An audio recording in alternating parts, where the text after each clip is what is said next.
যে 24 ঘন্টার মধ্যে তাদেরকে ধরে উপযুক্ত শাস্তি দেওয়া হোক। তাহলে পরে আগামী দিনে না কোনো জিয়াউর রহমান মার খাবে, না কোনো সাহেব দাস মার খাবে। আজকে জিয়াউর রহমান মার খেয়েছে, আগামী দিনে সাহেব দাসও মার খেতে পারে। রাস্তার মাঝে গাড়ি আটকে 4 মুসলিম যুবককে জোর করে জয় শ্রীরাম বলতে চাপ না বলায় মারধর করে জখম করে দেওয়ার অভিযোগে চাঞ্চল্য ছড়িয়েছে হরিশ্চন্দ্রপুরে। ঘটনাটি ঘটেছে মধ্যরাতে হরিশ্চন্দ্রপুরের গড়াগড়ি এলাকায়। অভিযোগ উঠেছে গড়াগড়ি এলাকার বাসিন্দা চন্দন মাহালি, সাগর মাহালি ও মিঠুন রজক সহ 8 জনের বিরুদ্ধে। মারধর করা হয়েছে হরিশ্চন্দ্রপুর 2 ব্লকের দক্ষিণ তালসুর গ্রামের বাসিন্দা মাসেদুর রহমান, ইব্রাহিম আলী, শহীদ আনোয়ার ও মুজাহিদুল ইসলামকে। চন্দন মাহালির নেতৃত্বে এই ঘটনা ঘটেছে বলে অভিযোগ আক্রান্তদের। ঘটনার পর থেকে অভিযুক্তরা পলাতক রয়েছে। থানায় অভিযোগ দায়ের করেছেন আক্রান্তরা। ঘটনা তদন্তে নেমেছে হরিশ্চন্দ্রপুর থানার পুলিশ। অভিযুক্তদের দ্রুত গ্রেপ্তারের দাবি তুলেছেন স্থানীয়রা। স্থানীয় সূত্রে জানা গিয়েছে, এদিন মধ্যরাতে 4 চাকা গাড়ি নিয়ে 4 যুবক হরিশ্চন্দ্রপুর থেকে বাড়ি ফিরছিলেন। গড়াগড়ি এলাকায় তাদের গাড়ি মাঝপথে থামিয়ে জয় শ্রীরাম বলতে বাধ্য করে দুষ্কৃতীদের ওই দলটি। বলতে অস্বীকার করায় তাদের গাড়ির কাচ ভেঙে দেওয়ার পাশাপাশি মারধর করে জখম করে দেয়। এক যুবকের মোবাইল ফোন ও ব্যাগে থাকা 75,000 টাকা ছিনিয়ে নেয়। খবর পেয়ে ঘটনাস্থলে পুলিশ পৌঁছালে সেখান থেকে পালিয়ে যায় দুষ্কৃতীরা। স্থানীয়দের দাবি, দোষীদের অবিলম্বে গ্রেপ্তার করে কঠোর শাস্তির ব্যবস্থা করা হোক। ধর্মের নামে জোরজবরদস্তি ও সহিংসতার বিরুদ্ধে প্রশাসনের দ্রুত ও কঠোর পদক্ষেপের দাবি উঠেছে। যখন আমরা ওখানে দাঁড়িয়েছিলাম ওই ভাইকে রাখার জন্য, ওর শ্বশুরবাড়ি পাঠার জন্য, ওখানে আসতেই মাত্র ওরা এসেই বললো যে বাদিয়ার গাড়ি আছে। ওরা কারা? ওই গড়গড়ি স্থানীয় দিলীপ শাহ আছে, চন্দন আছে, আরও নামগুলো আছে। হ্যাঁ, ওরা এসে বললো যে বাদিয়ার গাড়ি আছে, মার্শালারা। তারপরে জয় শ্রীরাম বলার জন্য করলো। এবার আমরা যখন বললাম না, তখন বেধড়ক মার মেরে। না, আপনাদের কি জোর করে জয় শ্রীরাম বলার চেষ্টা করছিল? হ্যাঁ, জোর করে জয় শ্রীরাম বলার চেষ্টা করছিল। তারপর যখন আপনারা বলছিলেন না, তখন কি করছিল তারা? তখন ওরা তো মারে শুরু করে। কতজনকে মারধর করেছে? আমরা 4 জনকে মারধর করেছে, 2 জনকে বেশি করেছে। কি দিয়ে আপনাদের মারধর চালিয়েছে? ও বাস আর হাতের কাউকে জখম করেছে? হ্যাঁ, জখম হয়েছে। চিকিৎসা করিয়েছেন? চিকিৎসা করিয়েছি থানায় তো অভিযোগ করলেন, পুলিশ কি বলছে? পুলিশ আশ্বাস দিল যে আমরা গ্রেফতার করবো, অ্যারেস্ট করবো। বলছি, এর পূর্বে কোনোদিন এই ধরনের কি অত্যাচার হয়েছে আপনাদের প্রতি? না, আমাদের প্রতি কোন ধরনের কোনোদিন হয়নি।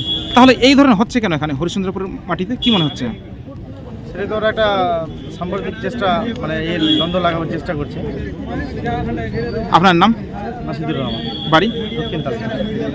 দেখুন, যে বা যারা ঘটনাটা ঘটিয়েছে, প্রথমে তাদেরকে ধিক্কার জানাই এবং খুবই নোংরা ঘটনা। ভারতবর্ষ বৈচিত্র্যের মধ্যে ঐক্য।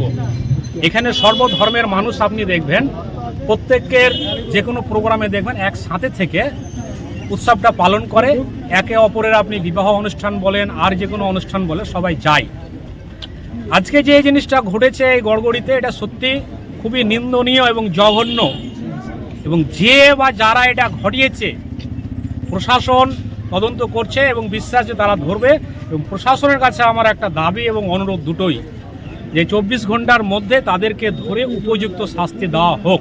তাহলে পরে আগামী দিনে না কোনো জিয়াউর রহমান মার খাবে, না কোনো সাহেব দাস মার খাবে। আজকে জিয়াউর রহমান মার খেয়েছে, আগামী দিনে সাহেব দাসও মার খেতে পারে।